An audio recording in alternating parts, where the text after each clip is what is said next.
शीतला मैया, कैसे आदमी कंबल उम्बल बिछा के आराम से सोए हुए। ए मलिका, अरे उठो तनी,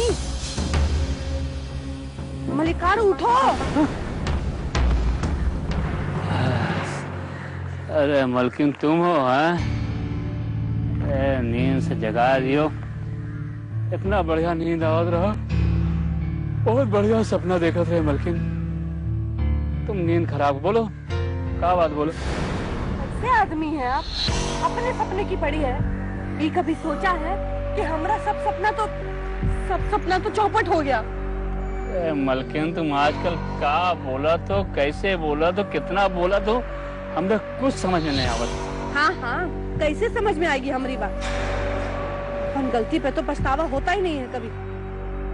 अगर उन लोगों की गिरफ्तारी नहीं कराई होती तो आज ये नौबत नहीं आती। अरे मलकिन तुम घबराओ ना, भगवान ने अगर बुरे दिन दिखाए हैं ना तो एक दिन अच्छे दिन भी दिखाएंगे। हाँ हाँ, सब बोल लोगे लेकिन आपन गलती नहीं मानोगे। आपन गलती? तुम तो ऐसे कह रहे जैसे कि सारी गलती हमारी है, उन लोगों की कोनो गलतियां नहीं है। उन लोगों ने हमको मजबूर किया था, मजबूर। ये मजबूरी से वो मजबूरी लाख गुना अच्छी थी। जहाँ रिश्ता निभाना चाहिए था वहाँ फौजदारी शुरू कर दिया आपने। उन लोगों ने कौन सा रिश्ता निभाया था? उस घर में हमारी बिटिया की औकात एक नौकरानी जैसी है। तुम भुलाए गए हो का सब? अरे कुछ भुलाए नहीं है मलिकार, रिश्ता निभाने के लाख तरीके होते हैं। आपको हम कितनी बार समझा रहे हैं मलिकार, ऐसा मत कीजिए, ऐसा मत कीजिए, लेकिन नहीं, अपनी मुंह के आगे तो किसी की सुनते ही नहीं है आप।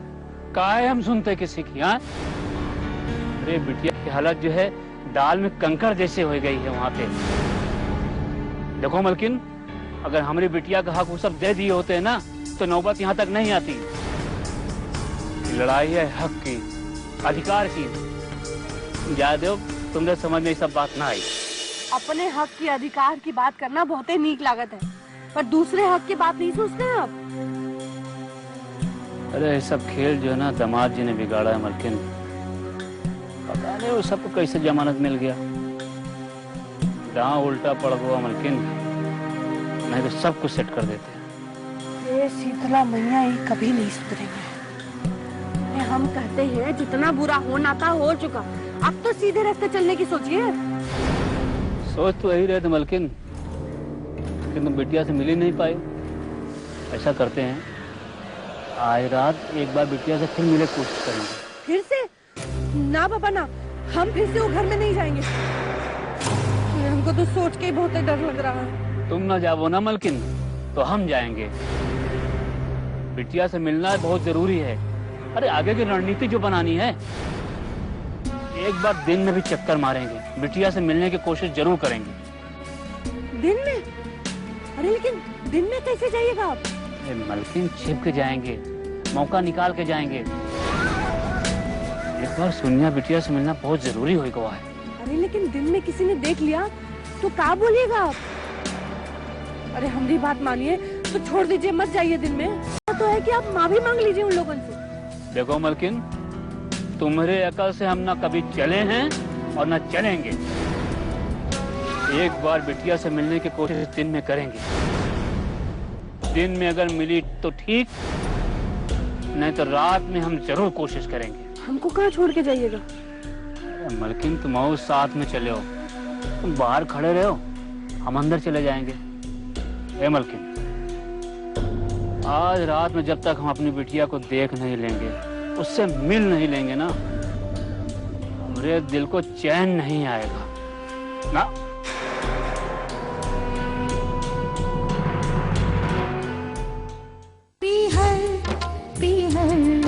नंदिनी देखो, हमें गलत मत समझो।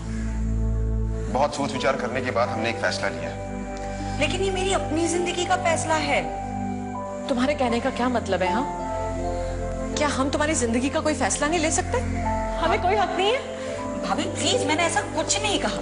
नंदिनी, हमारी बात समझने की कोशिश करो। यहाँ पर रहकर भी कौन सी जिंदगी जी रही है तुम? जो जिंदगी मुझे मिली है उसी को जीना पड़ेगा ना। ये जिंदगी भी कोई जिंदगी? आप लोग एक बात अच्छी तरह जान लें, ना तो मुझे किसी से शिकायत है और ना ही अपनी जिंदगी से शिकायत है। अरे लेकिन अगर तुम्हें कोई जीवन साथी मिल जाता है तो तुम्हें दिक्कत क्या है? किस जीवन साथी की बात कर रही हैं भाभी? जिनसे मिलने आप लोग जा रहे हैं उनके बारे में आप लोगों को सब कुछ बता चुकी हूँ। नंदिनी, यही तो हम जानना चाहते हैं कि आखिर ऐसा क्या हुआ?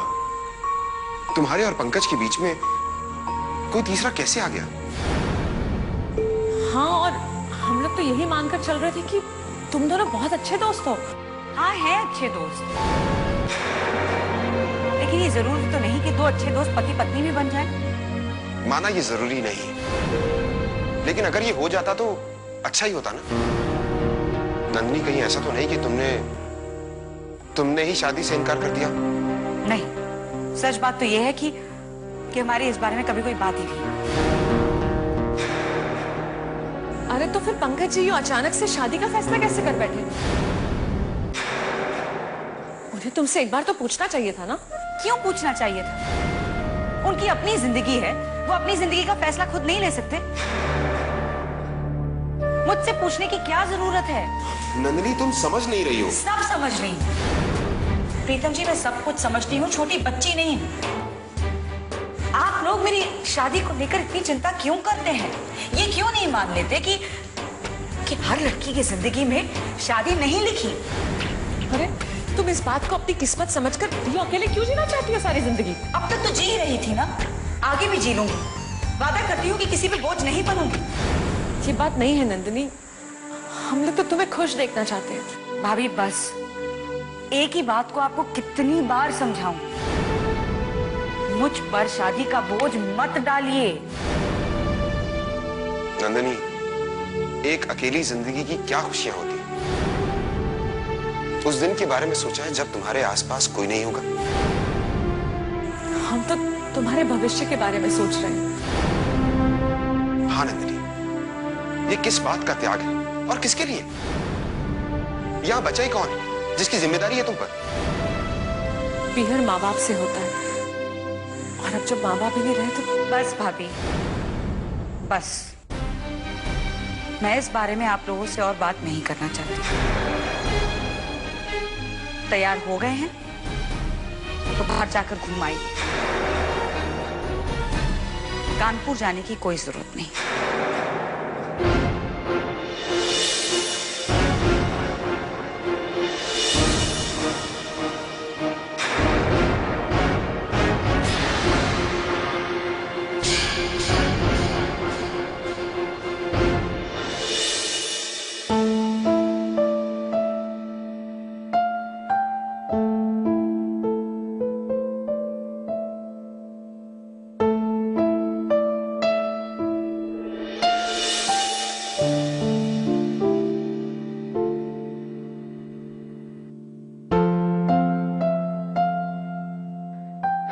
दीदी, आप मुझसे नाराज हैं क्या? Please don't disturb me. अब इस तरह आप मुझसे बात भी नहीं करेंगी क्या? अब इस घर में कोई और तो है नहीं, मैं किससे बातें करूं? तेरे लिए कुछ खास प्रॉब्लम नहीं है, घर के बाहर तो है ना बात करने वाली। अब आप इस तरह से तंजिया लहजे में मुझसे बात करेंगी? मैं तो बात ही नहीं करना चाहती थी। आप अपनी जगह खुश और मैं अपनी जगह। प्लीज दीदी, एक बार आप अपने आप को मेरी जगह रखकर देखिए, मेरी पोजीशन आपको समझ में आ जाएगी। पंकज, मेरे लिए अब कुछ भी समझना बाकी नहीं रह गया है। तुझे मीनू से शादी करनी है ना, जा कर। मैं रोकने वाली कौन होती हूँ? Go ahead please. दीदी, आप इस तरह से रूठ जाएंगी तो मेरी शादी कैसे होगी? तुझे मेरी कोई जरूरत नहीं है। दीदी, आप मेरी इकलौती बड़ी बहन है, आपके बिना हो सकता है भला? बहन को भाई का बहुत प्यार मिल गया और बहन खुशी से फूल ही नहीं समा पा रही है। हाँ? दीदी, आपको क्या लगता है मैं गलत हूं? मेरे फैसले की वजह से आपको कोई शर्मिंदगी उठानी पड़ रही है? नहीं नहीं, नॉट एट ऑल। जिंदगी आपकी है, मैं क्यों शर्मिंदा होंगी? दीदी, मीनू के आंसू मुझसे देखे नहीं जाते। वो हर बार हंसते मुस्कुराते करने की कोशिश जरूर करती है, लेकिन उसके दिल का दर्द मैं महसूस कर। ठीक है ना, तो करो महसूस। तुझे किसने रोका है? इसमें रोकने वाली कौन सी बात है दीदी? आपको तो खुश होना चाहिए कि मैंने किसी के दर्द को समझा, और मेरा इरादा है कि मरने वाले को उसकी चंद दिनों की खुशियां दे दूं। इसमें मैं क्या गलत करूं? No comment. अगर आपकी निगाह में ये गलत है तो हाँ, मैं गलत हूं, और मैंने इस गलती को करने का पूरा मन बना लिया। मैं मरते दम तक मीनू का साथ दूंगा।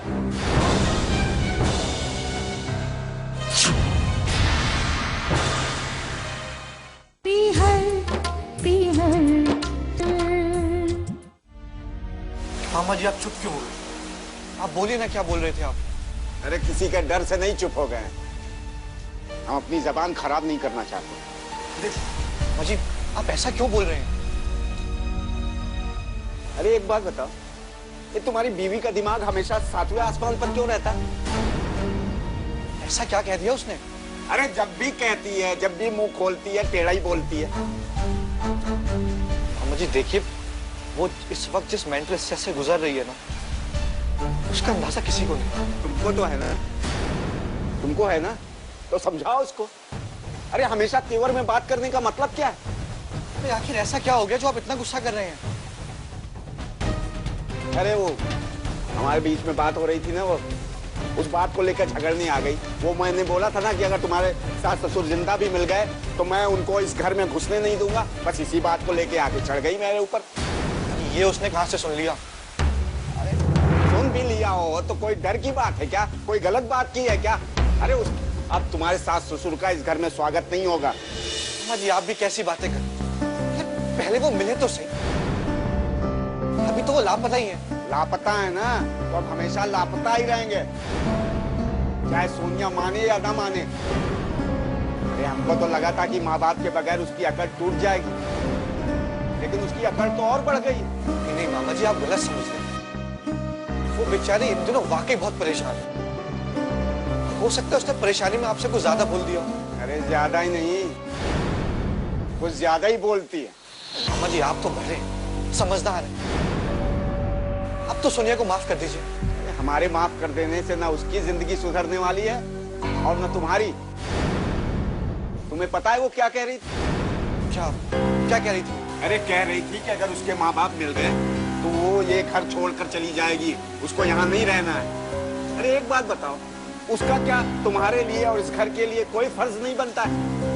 मामा जी वो इस वक्त सदमे में अपने माँ बाप के लिए परेशान, और आप उसे उसका फर्ज याद दिला रहे हैं। अरे तो क्या पूरी जिंदगी अपने माँ बाप से ही बंधी रहेगी? उसका तुमसे कोई नाता नहीं? क्यों नहीं है उसका मुझसे नाता? अरे तो फिर क्यों वो ये घर छोड़ के जाने की धमकी देती रहती है? मामा जी अब मैं आपको कैसे समझूं? वो बेचारी इस वक्त सदमे में है। अरे वो सदमे में नहीं, हमको तो लगता है उसको जैसे कोई बीमारी है। अरे जब से वो यहाँ आई है तब से सदमे में ही है क्या? किसी से ढंग से बात नहीं करती, और तुम्हारे साथ भी तो वो कभी ढंग से पेश नहीं आती। मामा जी देखिए, आप प्लीज नाराज मत होइए। अरे तो तू क्या हमेशा उसकी गुलामी ही करता रहेगा? अरे वो अपने माँ बाप के चक्कर में तुझे भी पागल बना रही है। देखिए मामा जी, मुझे अपने रिश्ते के नाते उसकी बातें सुननी पड़ती है, उसका कहा मानना पड़ता है। मतलब गलत बात पे भी? अरे जब देखो तब वो अपने माँ बाप को तुम्हें ढूंढने भेज देती है। अरे कहाँ से ढूंढ के लाएगा तू? मैं आपको कैसे समझूं? एक पति होने के नाते मुझे उसका दिल तो रखना ही पड़ेगा ना। अरे कहीं उसका दिल रखने के चक्कर में तुम्हारा दिल ना फट जाए, इसलिए जरा संभल के।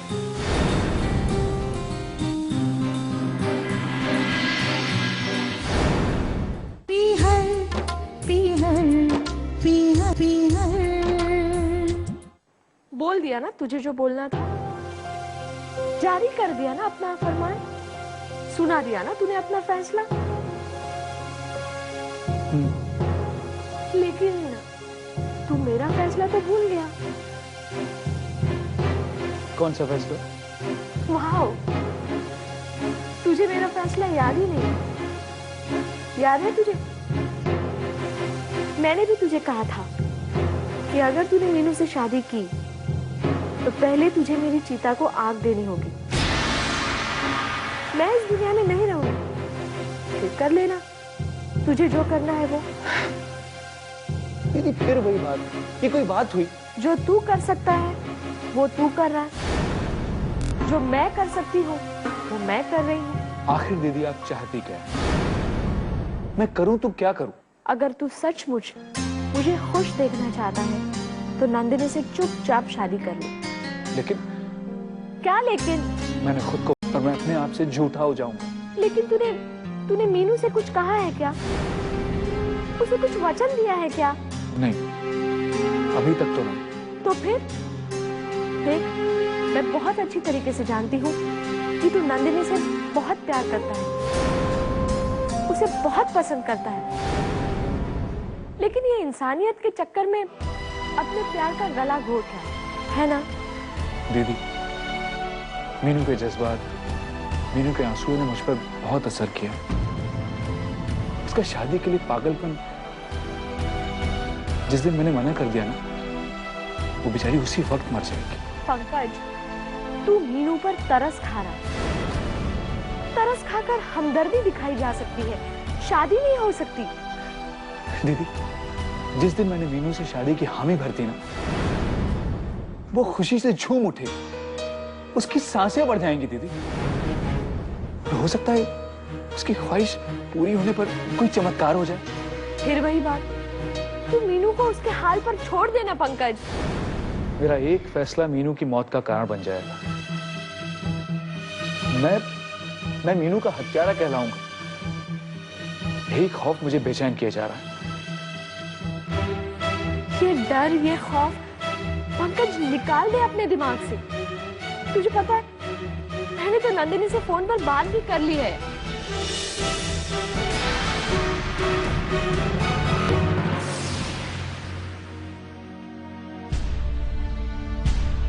मामी, मुझे बहुत बुरा लगा।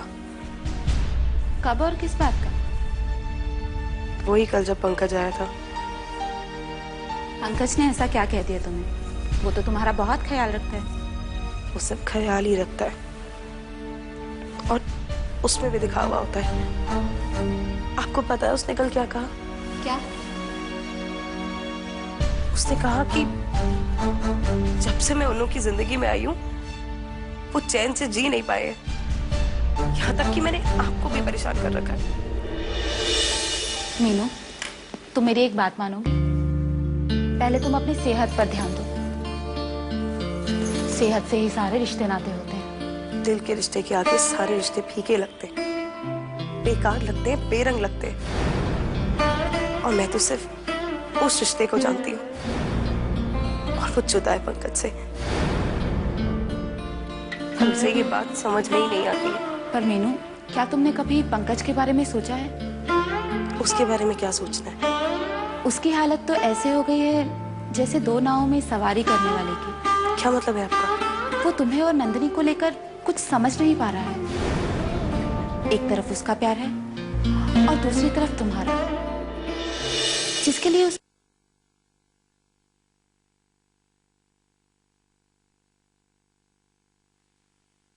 उर्मिला की तरह, जैसे उसने लक्ष्मण के लिए किया था। पर मीनू, उर्मिला और लक्ष्मण शादीशुदा थे। और वैसे भी तुम जब पंकज को परेशान देखोगी तो क्या तुम्हें अच्छा लगेगा? परेशानी तो तब होगी ना मामी, जब मैंने पंकज पे कोई रोक टोक लगाई हो।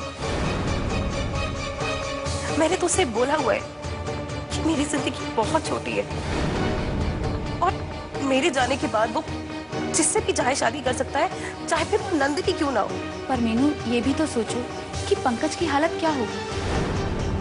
पहले तुम अपनी सेहत पर ध्यान दो, फिर उसके बाद देखते हैं।